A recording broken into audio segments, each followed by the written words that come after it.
Bom, boa tarde a todos e a todas. É uma alegria enorme estar aqui nessa tarde de sábado, finalzinho do evento. Vocês já devem estar um pouco cansados, então a minha fala vai ser uma fala muito pontual para a gente discutir um pouquinho a questão da responsabilidade civil, mas antes disso eu gostaria de dizer da minha imensa satisfação de estar aqui compartilhando esse último módulo do evento com a minha querida amiga professora Patrícia Fontanella.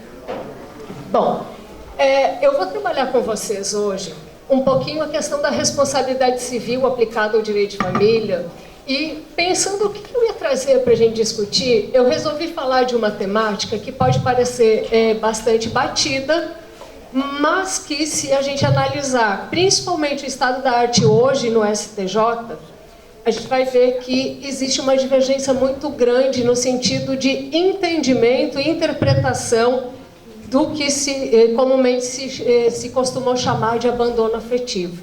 Então, nós precisamos ter uma análise um pouco mais técnica em relação a esse assunto, e é isso que eu gostaria de trazer para a gente debater aqui hoje um pouquinho.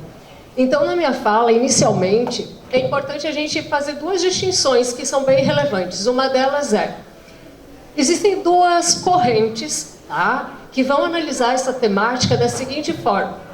Bom, só são indenizáveis os danos que a gente chama de ilícitos absolutos. O que seriam esses ilícitos absolutos? Independentemente da relação jurídica que está sendo ali travada, não se olha para a relação jurídica, ou seja, nós analisamos os requisitos da responsabilidade civil independente da relação, a relação pouco importa. Então, eu vou dar um exemplo. Uma questão de violência. Se a gente pegar a violência física ela é geradora tanto de responsabilidade por dano material quanto por dano moral. E isso já é convencional, nós não temos mais discussão em relação a isso. Então, se eu pegar uma relação familiar, uma violência doméstica, não importa, porque para o ilícito absoluto eu não olho para a relação específica do direito de família, eu olho para as situações em geral. Então, vai ter uma corrente da responsabilidade civil que vai entender que só esse tipo de dano, esse ilícito absoluto, seria indenizável. Isso hoje é corrente minoritária, ainda bem, né? A outra corrente vai defender também, então, a possibilidade de reparação de dano do ilícito relativo. O que seria o ilícito relativo? Quando a gente foca na relação jurídica, analisando, por exemplo, as relações do direito de família. Mas, para isso, gente, é aí onde é o primeiro ponto que eu quero chamar a atenção. No ilícito absoluto, nós olhamos para a responsabilidade civil e a gente tem que ter em mente a seguinte situação. Nós temos a responsabilidade civil uma cláusula genérica, uma cláusula aberta de não lesar. Nós não temos, como no direito penal, condutas tipificadas e para cada conduta que caracteriza um crime, uma penalidade, né? Na responsabilidade civil, não. É só essa cláusula genérica de não lesar. Então, nós vamos ter lá o artigo 186 e 187, que a professora Patrícia vai trabalhar daqui a pouquinho. Eu vou focar no 186, que traz o conceito do ato ilícito, né? Todo aquele que por ação, omissão, voluntária, negligência ou imprudência fizer o quê? Violar direito e causar dano a outrem. Então, gente, a gente tem que prestar atenção nos elementos da responsabilidade civil no primeiro momento. O primeiro elemento importantíssimo é a antijuridicidade. O que é a antijuridicidade? É a contrariedade ao direito. É aquela conduta que é uma conduta reprovável, aquela conduta censurável. E quando essa conduta censurável, ela é exercida ou por um querer, né, por uma intenção, ou por um ato de negligência, de imprudência ou de imperícia, nós vamos ter a ilicitude, né? Mas basta analisar essa antijuridicidade, ela é suficiente para gerar o dever de indenizar? Não, né? Nós temos outros requisitos que nós precisamos analisar. Quais? O dano, não há reparação sem dano, e aí é uma questão que eu quero chamar bastante atenção aqui no primeiro momento, para depois a gente fechar lá a nossa segunda parte da análise. E o nexo de causalidade, que vai interligar esses dois primeiros elementos, né? Da antijuridicidade com o dano. Quando a gente trata do ilícito relativo, então já trazendo para as questões, analisando as relações do direito de família, O que me parece que assim, há uma certa forma de tratar com as questões de reparação no direito de família de forma equivocada. Por quê? Porque eu preciso necessariamente ter a demonstração de uma violação de um dever previsto em lei. E é isso que as pessoas às vezes não se dão conta. Eu preciso ter a análise da violação desse dever. Então vamos agora tentar, nesse segundo momento, focar isso no direito de família. Então, se nós pegarmos a questão do abandono afetivo, que eu já vou parar de usar essa nomenclatura, vocês já vão entender por quê, nós precisamos focar onde está essa violação do dever genérico, essa violação do dever previsto no direito de família. Nós precisamos prestar atenção nisso. Mas antes de falar especificamente dessa ação, eu gostaria só de abrir um parênteses, porque essa minha fala ela vai servir para qualquer análise de responsabilidade civil no direito de família. Então eu vou separar primeiro da seguinte maneira. Nós podemos olhar para as relações conjugais e podemos olhar para as relações parentais. Mas a gente tem que ter um cuidado. Por quê? Quando eu falo em relação conjugal, eu estou falando de casamento, estou falando de união estável. Tá? Quando eu falo de relações parentais, nós estamos falando dos vínculos de pais e mães em relação aos seus filhos. Qual é a diferença dessas duas relações? Nas relações conjugais, nós vamos ter como presunção uma relação simétrica, de igualdade das partes. Outro ponto importante, essa relação é dissolúvel. E hoje essa dissolubilidade ela não exige mais análise de culpa ou de qualquer outra coisa, ela foi extremamente facilitada, né? E o terceiro elemento importante de análise só um minutinho. Esse terceiro é a análise dos deveres. Existe previsão, lá no 1566, dos deveres conjugais, e o inciso 1º do artigo 1566 fala do dever de fidelidade, por exemplo, né?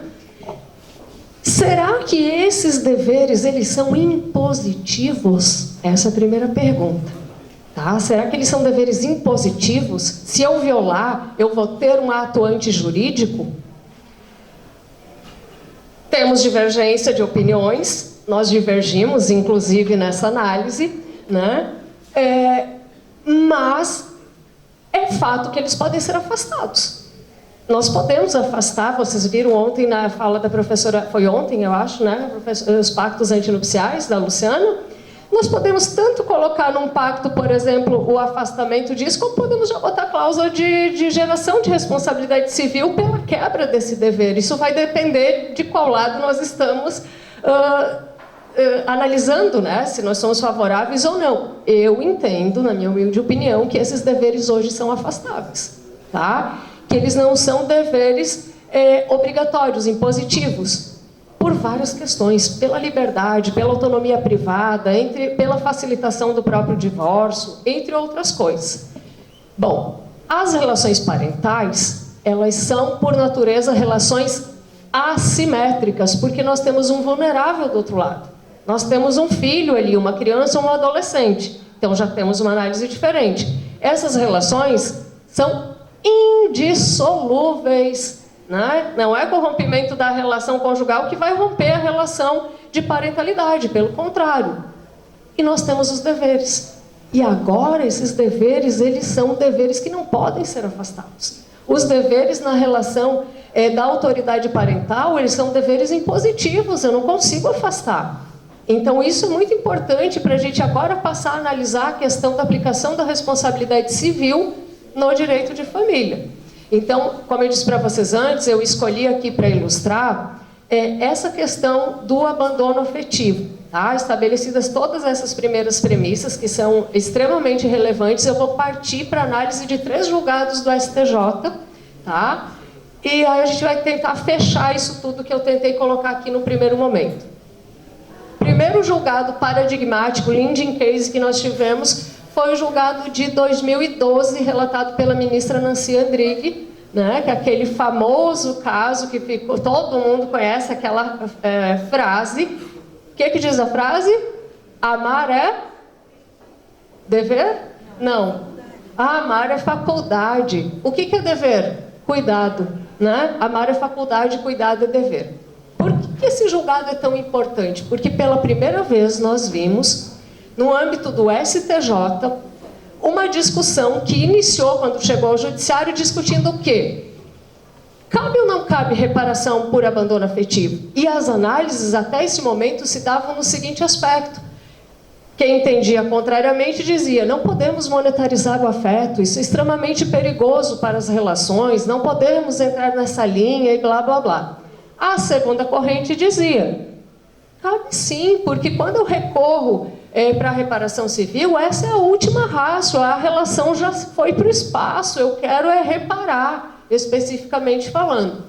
Mas aí nós tivemos um grande up nesse julgado, embora eu discorde de várias coisas na análise desse julgado, mas o grande aspecto aqui relevante para a nossa discussão é porque a ministra Nancy percebeu o seguinte, ninguém está observando a violação do dever previsto em lei.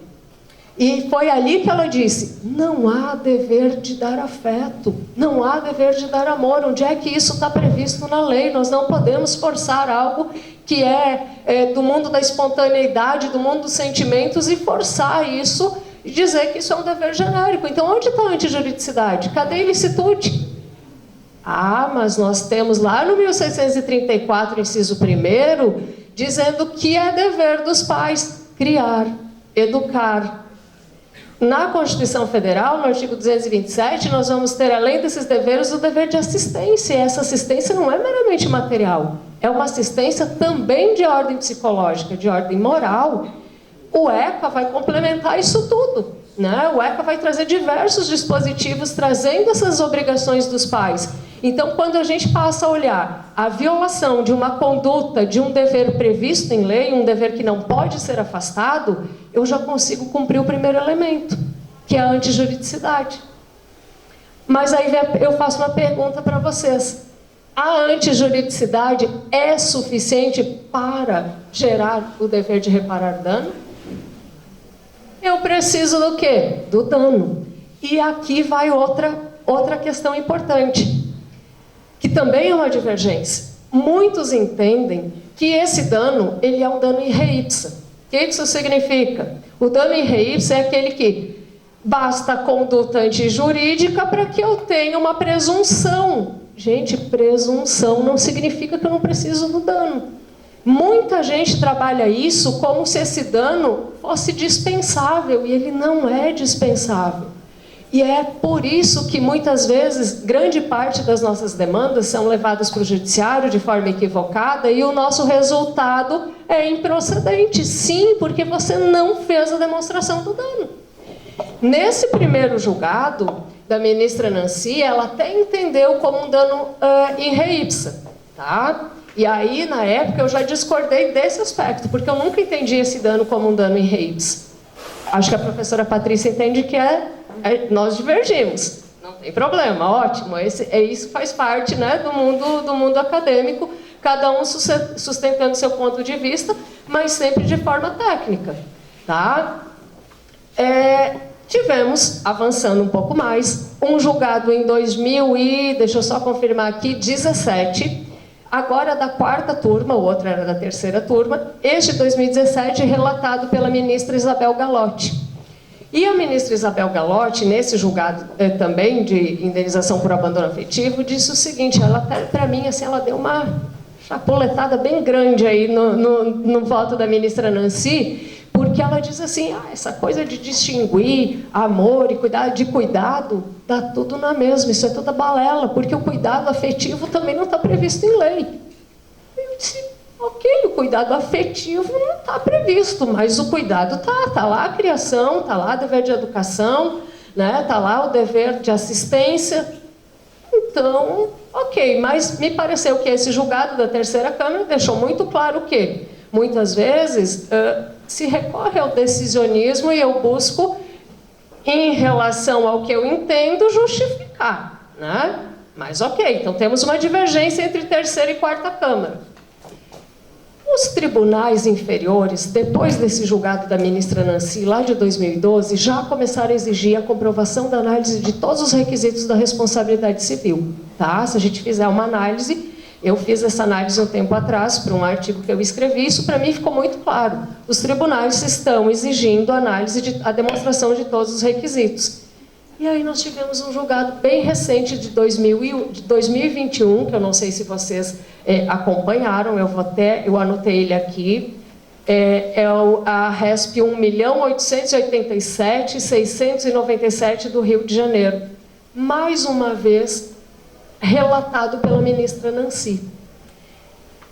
Ela confirmou o posicionamento que a terceira turma já tinha lá em 2012, mas agora ela foi além. Primeira coisa que a gente vê de diferente daquele outro julgado. Ela passou a analisar a violação do dever jurídico não mais só nas regras, tá? Não só mais nas regras, mas agora ela fundamentou no princípio. Princípio constitucionalmente previsto da paternidade responsável. E isso me pareceu que ela quis assim, já que eu levei, né, lá a quarta turma, a ministra Isabel disse que aquilo ali é tudo igual, então eu vou sair por outra alternativa. Vou lá buscar o princípio para trazer aqui junto com os deveres, né, das regras específicas, a responsabilidade que implica no quê? Que implica na obrigatoriedade, seja do pai, seja da mãe, pelo desenvolvimento psicológico, sim, do filho, pelo desenvolvimento moral desse filho, pelo desenvolvimento da personalidade desse filho. E o dano moral é o que, senão a violação dos direitos da personalidade? E aí ela disse, uma vez violado esse direito, temos a antijuridicidade, e se essa antijuridicidade for demonstrada que ela causou traumas, que ela causou, nesse caso específico, tinha inclusive, ele é muito interessante, gente, porque nessa situação específica foi uma menina de 11 anos que teve ruptura da relação, era uma união estável entre os pais romperam e o pai rompeu tudo, né? Esqueceu que a relação entre pais e filhos não se rompe. Então, ficou muito bem demonstrado, a partir lá dos 11 anos de idade, que essa menina sofreu uma série de traumas psicológicos, de desenvolvimento, mas também de agressão. Ela teve vários momentos de autoagressão. Então, é interessante porque o dano aqui não decorreu só de omissão de cuidado, mas também de ações que ele praticou e que levaram, né, a todo esse quadro. Então, qual foi a mudança aqui? Que ela não entendeu mais, a terceira turma não entendeu mais que esse dano é um dano in re ipsa, mas sim um dano que precisa ser comprovado, tá? Que precisa ser comprovado. Porque essa coisa do dano presumível, como eu disse antes, muita gente acaba analisando como se ele fosse um dano que não precisasse existir. Mas ele precisa, porque eu simplesmente analisar a situação e dizer assim, um pai que saiu da vida do filho, um pai que não está presente, gera dano? Nem sempre. Nem sempre gera dano, né? Temos diversas situações de filhos que cresceram sem os pais e que não tiveram nenhum tipo de trauma. Então, esse dano, nesse novo julgado, precisa estar comprovado. Então, ela mudou o entendimento, a terceira turma mudou o entendimento lá de 2012. Que o dano seria in re ipsa, agora ele passou a ter que ser comprovado, tá? Então, eu não quero mais me alongar, mas o grande fecho seria exatamente mostrar para vocês que hoje é esse o cenário que nós temos no STJ, isso está se refletindo muito nos tribunais inferiores, e me parece que sejam os projetos de lei que nós temos hoje tramitando, seja grande parte das ações continuam insistindo em pedir dano moral por abandono afetivo. Gente, vamos mudar a nossa causa de pedir? Vamos focar realmente no que foi violado, que é o dever genérico? Seja da paternidade responsável, seja do dever de criação, de educação ou de assistência, porque é isso que pode ser violado.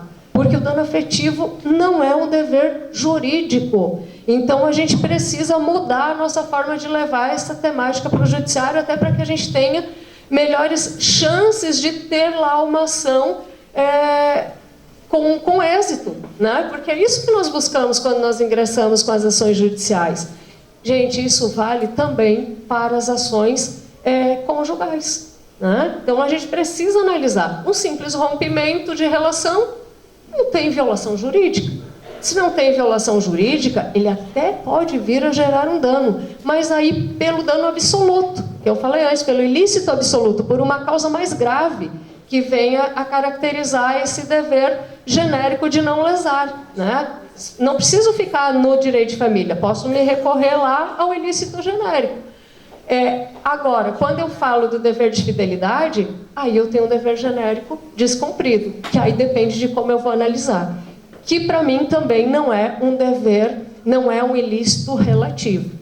Ele seria, no máximo, um ilícito absoluto, que eu vou analisar, quando tiver um fator de maior gravidade. Então, nós temos alguns casos bem típicos que a gente poderia, para fechar aqui, que é, por exemplo, em decorrência de uma traição, a omissão de um filho para o marido, a omissão do filho não, a mentira para o filho de que esse filho é oriundo de uma traição, né? Isso gera dano moral, já temos vários casos nesse sentido. Ou, por exemplo, de uma transmissão de doença sexualmente transmissível decorrente dessa traição. Tá? Então, nós temos que analisar dessa maneira. Nós não podemos esquecer da comprovação dos requisitos da responsabilidade civil. Tá? Era essa a contribuição que eu queria trazer aqui para a tarde de hoje. Muito obrigada.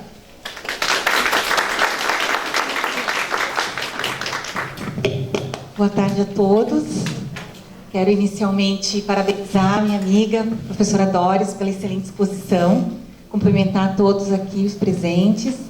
Agradecer ao Douglas pelo convite efetuado. Dizer inicialmente que, a propósito do tema exposto pela colega e amiga, o tema da responsabilidade civil no direito de família é realmente um tema bastante... muito importante. Ele é importante no direito de família. É relativamente recente essa discussão no Brasil. Há 20 anos se fala do assunto, né, de se tirar do direito de família e fazer a conversa com o livro de responsabilidade civil, são 20 anos. Talvez a partir de 2010 o STJ bateu o martelo para dizer que não existiria óbice de aplicação dessas regras, e que eu particularmente entendo que certas regras elas são de proteção à esfera dos direitos fundamentais de cônjuges ou de companheiros, mas entendo que o dano tem que ser comprovado. Tá? Ou seja, eu particularmente, até para fazer a conversa, eu particularmente entendo que não é porque eu estou numa relação de família que eu mereço menos proteção do que qualquer outra relação. E que os deveres ali estabelecidos, seja da conjugalidade, lato sensu, ou da parentalidade, não são meras recomendações, eles são deveres. E, a meu sentir, se eu vou direto para o 186, no meu entendimento, a gente desconsidera a juridicidade do 1566 ou do 1724. Mas, independentemente disso, é importante que os exigentes requisitos de responsabilidade civil sejam comprovados, quais sejam conduta, nexo, dano e culpa. Então, em direito de família, o meu entendimento, assim como o da professora Doris, mas no sentido de que é um 186 que fundamenta essa responsabilidade, ou seja, a responsabilidade civil subjetiva. Existem colegas que eu respeito muito, eu divirjo apenas no entendimento de que em algumas situações se fala em responsabilidade civil objetiva, independentemente de culpa. Eu, como uma estudiosa da matéria, não encontro. Particularmente, os casos que eu conheço, que eu estudo, eles são casos de aplicação do artigo 186. E aí, partindo aqui para o artigo vizinho, subsequente a 186, vamos falar um pouco, então, de um tema que me é muito caro, é um tema que eu passei muito tempo estudando, né? Quem aqui já foi meu aluno, meu colega, sabe do meu estudo a respeito, que é o tema do abuso do direito, previsto no artigo 187 do Código Civil. Obviamente, a expressão, né, no direito brasileiro se fala muito em abuso de direito. Eu gosto da expressão abuso do direito pela tradução que veio do francês, mas, obviamente, a gente está falando da mesma figura. Né? O artigo 187 do Código dispõe o quê? Se lá no 186 que a professora Doris colocou, a gente tem a violação de um direito e o dano, e uma ilicitude subjetiva, no abuso do direito, a gente tem o direito, mas no modo como a gente exerce, a gente viola certas balizas previstas pelo legislador. Essas balizas quais são? Boa-fé, bons costumes e finalidade econômica ou social dos direitos. Então, num primeiro momento, quando a gente fala de abusar de um direito, e é a primeira vez que a gente tem uma regra dessa magnitude em cláusula geral, isso quer dizer o quê? Que o artigo 187 também comete ato ilícito, então equipara, então é um ilícito, né, abusar de um direito, então também comete ato ilícito o titular de um direito que, ao exercê-lo, excede manifestamente os limites impostos pelo fim econômico ou social, pela boa-fé ou pelos bons costumes. Então, a gente está falando de uma ilicitude. Aqui, essa ilicitude decorre de um exercício, de um direito, que pode ser qualquer um. Eu posso falar tanto de um exercício de um direito potestativo, de um direito subjetivo. Eu tenho aí, e independentemente de ter ou não dano, porque falar em cláusula geral o abuso do direito, eu não tenho, o juiz para aplicá-lo, para operá-lo, tanto quanto o 186, ele precisa ter o caso. Então, vocês podem estar se perguntando o que é um comportamento abusivo, o que é abusar de um direito. E a primeira coisa, o que é importante num primeiro momento, nós juristas, superarmos a expressão coloquial abusar. Porque falar de abuso, há uma confusão generalizada muitas vezes pelos próprios juristas de fazer menção ao abuso na situação coloquial. Está abusando do direito. Você está abusando naquele teu comportamento. Né? Então, juridicamente, na figura do artigo 187, que prevê o abuso do direito, a gente vai estar falando, então, de um comportamento abusivo, de um ato ou de um comportamento abusivo, assim delimitado pelo legislador. E eu, particularmente, sou da escola, né, do professor Menezes Cordeiro, tive a honra de ser aluna dele em Portugal, e ele é o pai da boa-fé nos países de língua latina. Ele estudou na Alemanha na década de 70 e 80, trouxe para Portugal e defendeu lá o seu doutoramento falando de boa-fé. E eu entendo, particularmente, que a categoria que melhor se presta a demonstrar o que é abusar de um direito é a boa-fé prevista no artigo 187, que diz respeito à boa-fé objetiva. Ou seja, a boa-fé objetiva tem a ver com comportamento, um postulado ético de conduta. Daí porque o Código atual tem 3 artigos importantes que prevêem boa-fé objetiva. Lá na parte de interpretação dos negócios jurídicos, o 113, temos aqui no 187, para limitar o exercício jurídico, e temos no 422, na parte de contratos. Os contratos, no exercício, antes ou depois, observar a boa-fé, e probidade, né, e boa-fé. Aqui, nessa limitação ao teu exercício jurídico, como eu dizia, a boa-fé, para mim, é o critério que melhor afere o que seria um comportamento abusivo. Eu dispenso bons costumes, eu dispenso finalidade econômico-social, porque eles dependeriam de interpretação. Né? O que são bons costumes? Um magistrado vai analisar e ele vai decidir, depois ele vai justificar para dizer que violou bons costumes. Ou eu tenho o que é a finalidade econômico-social do direito? Então, nesse sentido, eu trabalho com o entendimento de que, para se falar de abusar de um direito, eu tenho violação à boa-fé objetiva. Mas em que... Como que a gente operacionaliza, né, essa questão? Então, superada o termo coloquial de abusar, a gente vem para um 187 tecnicamente e vai verificar o quê? Se a gente está falando de comportamento, e a boa-fé objetiva prevista no 187 vem como uma referência do Código Civil Português, que vai remontar ao grego, que remonta ao alemão. Historicamente, é a Alemanha que estuda, né, com muita profundidade a boa-fé objetiva há muito tempo. Então, lá se criaram grupos de casos em que se analisava comportamentos, padrões de certos comportamentos que judicialmente acabaram sendo reconhecidos como de comportamentos abusivos, né, que não se esperava, né, que violaria a boa-fé objetiva. E a partir daí, então, para para falar de abuso do direito, isso em várias áreas, né? Se fala muito no Brasil, desde a entrada em vigor deste código, então são 20 anos, de que há uma fala recorrente no Brasil de que o direito de família seria um palco fértil para comportamentos abusivos. Na verdade, nos meus estudos, e eu vou depois explicar um pouquinho melhor, até a gente tem um tempo delimitado, mas eu pretendo deixar muito clara a posição.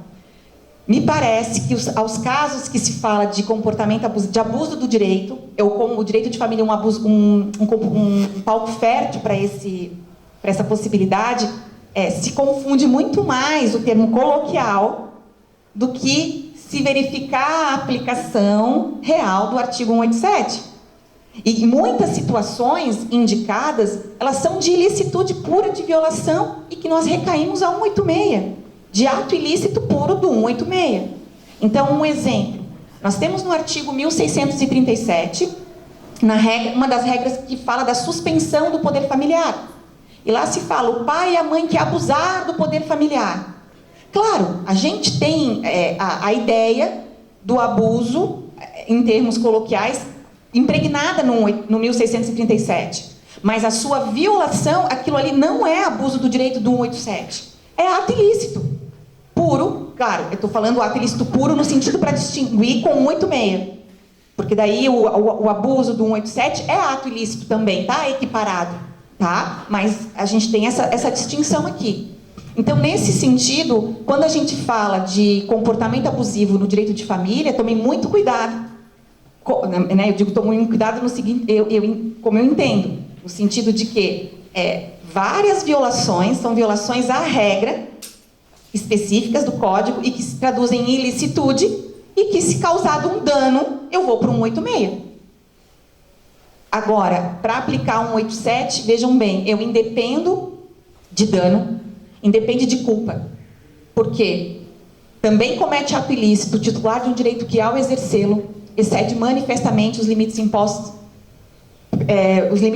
pelo legislador. Boa-fé, aí tem os bons costumes e finalidade econômica que eu não vou analisar.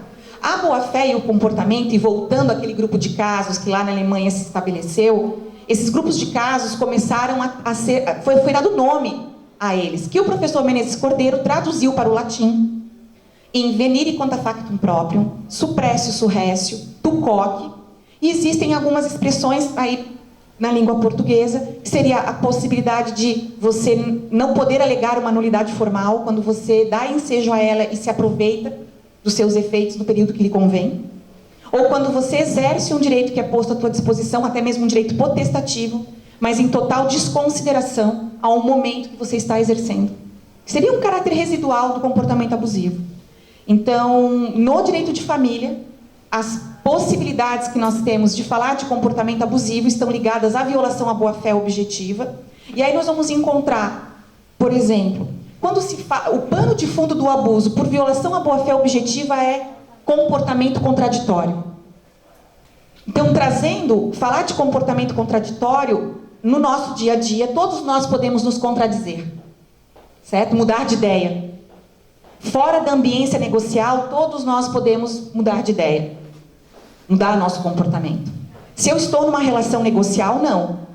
Eu até posso, mas se eu desistir do negócio, eu tenho lá a multa. Na ambiência negocial, eu sei o que vai acontecer. Tradicionalmente, nas nossas relações, a gente pode mudar o nosso comportamento, mas a pergunta é, quando a mudança de comportamento pode vir a ensejar uma consequência?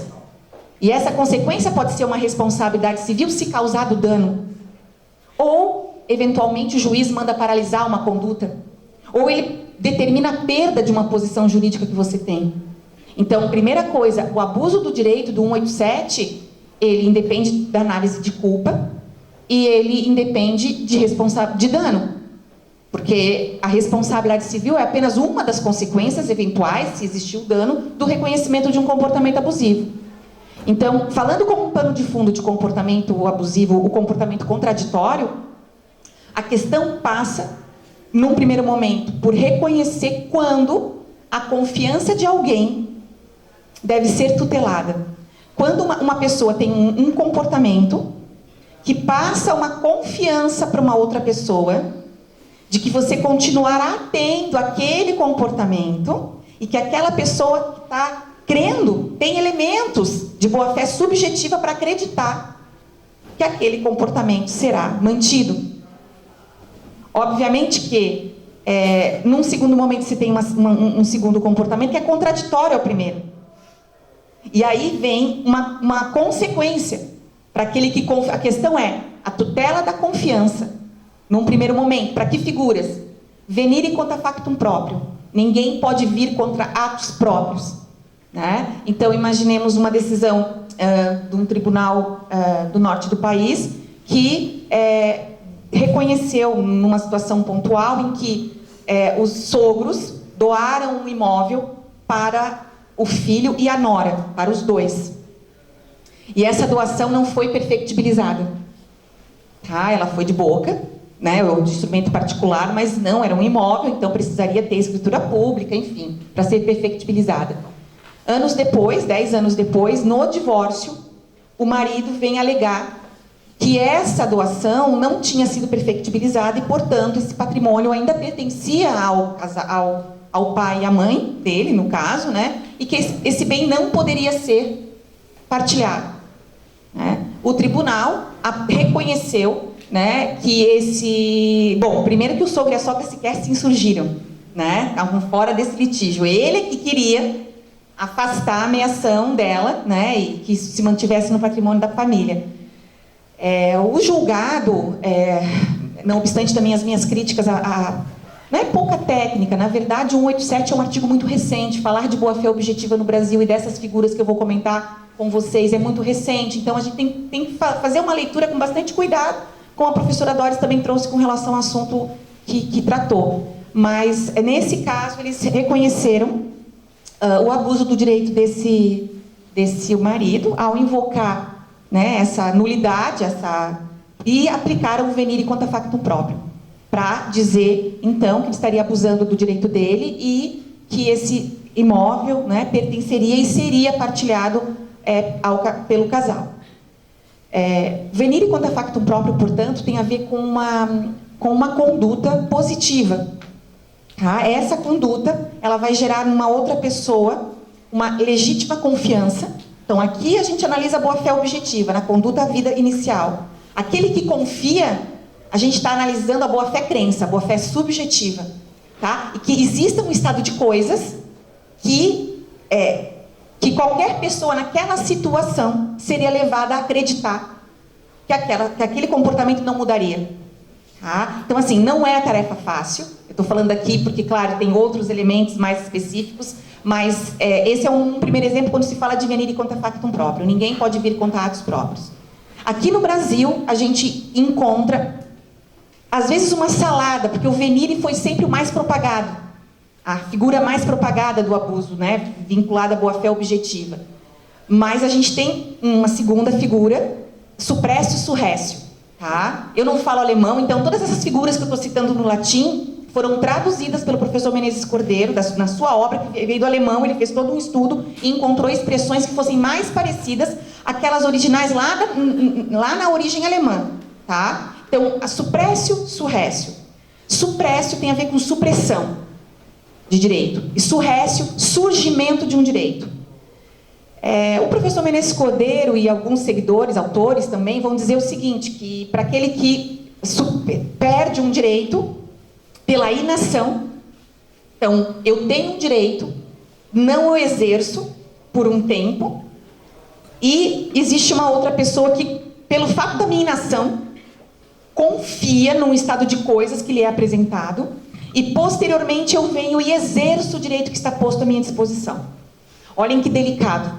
Quando você eu tenho um direito, como seria, né? Como que o juiz vai tutelar uma confiança de alguém, pois eu tinha o direito posto à minha disposição? Quanto tempo, né? Que estado de coisas é esse que poderia levar o juiz a, por exemplo, entender pela perda daquela posição jurídica para tudo que não possa mais exercer? Então, e aí, ao mesmo tempo, se o juiz reconhece que você perdeu aquele direito, surge para o outro uma posição jurídica que ele não tinha.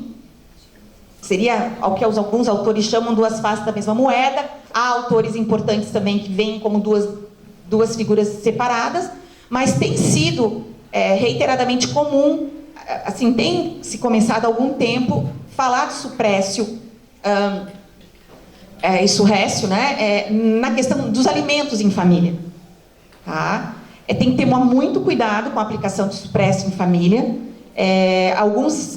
A gente tem decisões recentes, uma do STJ, outra de alguns tribunais inferiores, uma inclusive que eu encontrei bem recente do Tribunal do Distrito Federal e Territórios, que reconheceu que a esposa, que recebeu lá de pensão um valor, passou, esse valor foi muito pouco pago, ou sequer pago, passaram-se lá 10 anos, não 20 anos.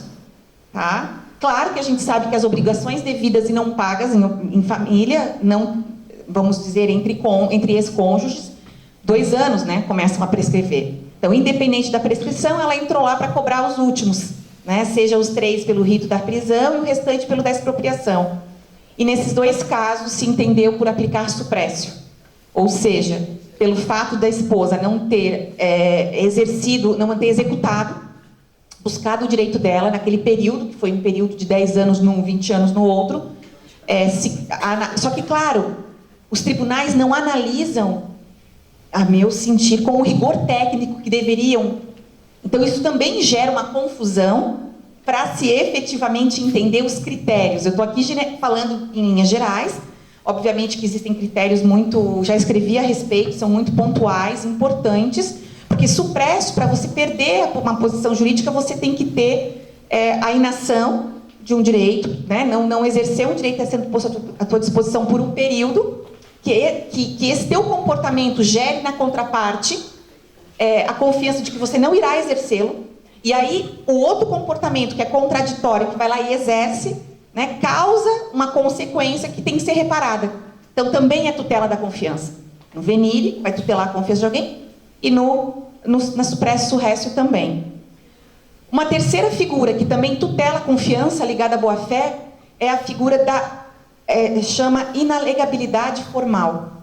O que isso quer dizer? Não se pode alegar uma nulidade formal quando você dá ensejo a ela e depois se contradiz num processo para dizer não, isso aqui não é válido.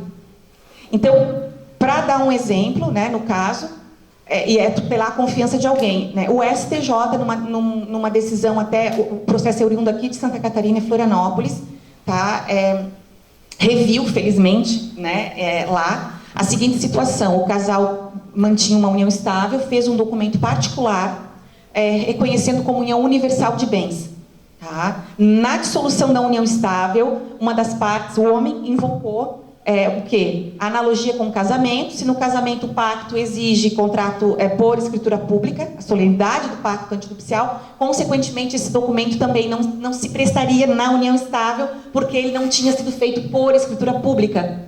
Tá? O que o STJ de última disse? Que, primeira coisa, o artigo 1725 do Código Civil estabelece, salvo o contrato escrito, aplica-se no que couber o regime da comunhão parcial. A lei só exige para a união estável que seja por escrito. Não exige a forma solene. Então, somente por escrito. E eles disseram assim, mas ainda que não tivesse essa regra, em caso de sua inexistência, se aplicaria o quê? Aí eles falaram, não usaram falaram em venire contra factum próprio, tá? Porque acaba sendo utilizada genericamente, mas nesse caso seria um exemplo, tá? De esse homem, ele abusou do direito dele por violação à boa-fé objetiva na figura das inalegabilidades formais, ou seja, porque é muito sério você quebrar a lógica do sistema jurídico em termos de nulidade absoluta. Porque nulidade absoluta é de ofício, o juiz analisa e é nulo e pronto. Mas nesses casos, né, se não tivesse essa regra, qual seria a saída jurídica? O juiz manteria o entendimento de que esse documento seria válido entre as partes para tutelar a confiança da companheira que acreditou durante toda uma relação e agiu com base num regime de bens que havia sido contratado entre eles. Tá? Desculpa, eu vou fazer uma intervenção aqui rapidamente. Mas o próprio artigo... Desculpa, acho que vocês estão me ouvindo, né? O artigo 107 e 108 da parte geral já diz isso, que quando o negócio jurídico não exige formalidade é porque ele é livre. Então, se nós não temos a exigência da formalidade, eu não posso claro. Ler de forma contrária. Né? Não precisaria nem ir tão longe. Sim, e aí, professora Doris e o pessoal, e os colegas que estão aqui, esse caso, eu digo que de última se aplicaria o 187, por quê? Porque o 187 é válvula de escape do sistema jurídico. A gente só aplica a regra do 187 quando não existe norma que resolva o caso concreto. Então, nesse caso, eles trouxeram assim, por última, a última ratio. Se não tivesse, se aplicaria o artigo 187. É só para demonstrar para vocês a possibilidade. E aí o professor Menezes Cordeiro traz como consequência, porque é muito grave você quebrar a lógica das nulidades absolutas nos negócios jurídicos, seria o caso de um juiz, entre as partes, reconhecer aquele documento como válido, em tutela da confiança, né, para tutelar a confiança daquela outra pessoa que, pelo estado de coisas, foi levada a confiar naquele comportamento. Então, essas três figuras tutelam confiança. Aí nós temos mais duas, tá? O TUCOC e exercício em desequilíbrio, né? O exercício desequilibrado de um direito. O TUCOC é uma expressão latina atribuída a Júlio César de espanto. TUCOC Brutus, né? Até tu Brutus, que diz que foi a expressão utilizada pelo imperador Júlio César ao se deparar entre os seus assassínios o filho Brutus. Então é uma expressão de espanto. E TUCOC tem a ver com um comportamento contraditório também, só que nesse caso é também uma derivada né, vem a boa-fé na figura do TUCOC, e tem a ver com o quê? Quando alguém inicialmente viola um direito, ele depois não pode, como se nada tivesse acontecido, exigir o cumprimento desse mesmo direito. Então, eu posso trazer aqui em família e sucessões aí também um caso em especial. Eu escrevi um artigo com a professora Renata Raup, nossa amiga.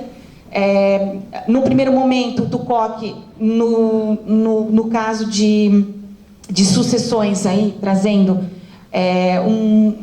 como exemplo uma decisão do nosso Tribunal de Justiça aqui, que envolvia o caso de um pedido de declaração de indignidade para afastamento de direito de herança, feito pelos avós, para que a mãe fosse afastada da posição jurídica de herdeira. O caso qual foi? Nasceu uma criança, acabou sendo criada exclusivamente pelo pai e pelos avós paternos. Esse pai faleceu quando a criança tinha lá, vamos imaginar, 10 anos. A mãe nunca exerceu o poder familiar, embora não tivesse o poder familiar, não perdeu o poder familiar, ela nunca exerceu esse poder familiar. Então, de fato, ficou com o pai e com os avós paternos. O pai faleceu, o filho herdou o patrimônio que o pai deixou. 2 anos depois, esse filho faleceu. E ele tinha 12 anos. Tá? Estava sob a guarda dos avós. Quem aparece para se habilitar como herdeira? Porque nós conhecemos o 1829, sucessão legítima, ele não tinha sequer idade para pensar em testar, 16 anos, então ele não teria nem como, eventualmente, usar para deserdar, fazer um testamento. Então, nesse caso, os avós ingressaram com um pedido para declarar indigna, à luz do artigo 1814, mas a gente sabe que nós temos lá três artigos, salvo engano, que são muito específicos, muito pontuais. Existe projeto de lei para aumentar o número de possibilidades, até porque a maldade humana ela não tem limite. Então, já se reconhece que aqueles tópicos, né, aquelas possibilidades, elas são... existem outras que pudessem, mas como se envolve perda de direito, obviamente que o juiz não pode interpretar extensivamente. E nesse caso, então, em primeiro grau, o pedido foi julgado improcedente, recorreu-se, o nosso tribunal, foi o desembargador Beber, inclusive, que julgou, que foi o relator, eles também mantiveram o direito à herança dela. Porque, claro, né, essa criança nasceu, não tinha descendentes, veio para ela. Né, e a criança não era casada, então o que acontece? E o tribunal justamente disse o seguinte: bom, embora eles usam uma expressão, a escola do afeto, que meu orientador lá, o professor Jorge Duarte Pinheiro, usa, né? No Brasil se fala muito abandono afetivo. Tem que se tomar cuidado, que concordo em número, gênero e grau com as observações que a professora fez. Nesse caso, usando a expressão abandono afetivo, disseram que, por mais que seja uma conduta reprovável, ela não está tipificada como forma de afastamento de reconhecimento de indignidade na legislação. Então, eles mantiveram. Aí, no nosso artigo, tanto eu e a professora Renata Halp falamos, discutimos esse assunto e trazemos como solução o quê? Essa mãe, ao se habilitar como herdeira, como se daria o afastamento dela, e poderia ter sido, inclusive, reconhecido de ofício, inclusive em 2º grau, tá? Seria o reconhecimento do abuso do direito por violação à boa-fé objetiva na figura do tucoque. Ou seja, essa mãe, ao não exercer o poder familiar, aí existiam lá os pormenores no processo, enfim, mas ela descumpriu, né? Ela não cumpriu deveres oriundos do poder familiar, comprovadamente, e ao se habilitar como herdeira, obviamente que o legislador não imaginou essa perspectiva para alguém que vai herdar, tá? Então, a saída jurídica seria o afastamento pelo artigo 187 na figura do tucoque, tá? Isso para direito sucessório nessa questão em especial, que inclusive não é esse artigo, é no nosso. Nós temos o nosso grupo capitaneado pela professora Doris e pela professora Renata lá na Universidade Federal de Estudos em Família e Sucessões, o GEFAM. Num dos nossos estudos, nós publicamos esse artigo que trata deste tema, né? Na figura do tucoque também, eu posso trazer uma situação que foi, por mim, trabalhada no nosso livro aqui também, capitaneado pela professora Doris, Os Novos Olhares no Brasil e no Exterior, à venda, né? Aqui pela 2ª edição pela editora Hábitos. Agradecer ao Israel aí pela possibilidade. Tecnologias, famílias e vulnerabilidades. Eu tenho, dentre vários artigos excelentes, o meu trata exatamente do tema do abuso, mas ligado ao genitor que descumpre dever e depois vem buscar alimentos dos filhos. Algumas pessoas perguntam um tema muito particular, né? Muito delicado, né? O fato de imaginemos, a gente tem várias demandas no Poder Judiciário. O que me causa espécie são as variadas vertentes de justificativas para se afastar, que agora tomam mais corpo, o que me parece, mas se fala em princípio, isso tudo se coloca o nome de princípio. Princípio da reciprocidade, que não foi atendido. Fala-se da solidariedade, enfim. Então, a minha proposta para essa situação também é o genitor que abandonou a prole, descumprindo deveres oriundos do poder familiar, e que posteriormente vem buscar esse mesmo direito, ele já descumpriu originariamente. Então, tecnicamente, para que eu não utilize subterfúgios de interpretação ou de decisionismo, eu tenho a possibilidade de afastar esse direito pela possibilidade do abuso, 187, por violação à boa-fé objetiva na figura do tucoque. E aí se afasta o direito a alimentos desse genitor nessas situações, né, obviamente. Não se trata aqui, como meu sócio conjugal aqui ainda brincou, estabelecer-se o direito de vingança, né? Digo, não, na verdade é uma análise, né, sujeita a uma série de discussão, a debates, né, mas eu vejo como uma saída técnica importante. E, por fim, a gente tem, né, o exercício em desequilíbrio. Ele seria uma reminiscência de todas essas figuras, mas, por fim, eu poderia trazer como um exemplo, em tese, né, imaginemos um exercício potestativo do pedido de divórcio. Né? A gente pode se divorciar a hora que a gente quiser, eu só discordo do entendimento da liminar. Para mim, a gente não pode rasgar CPC, nem Constituição, nada. Para mim, depois, lá no saneador, contestou, divorcia. Antes, eu entendo, e porque a prática me mostra que a gente pode ter muitos problemas com relação a uma decisão liminar nesse sentido.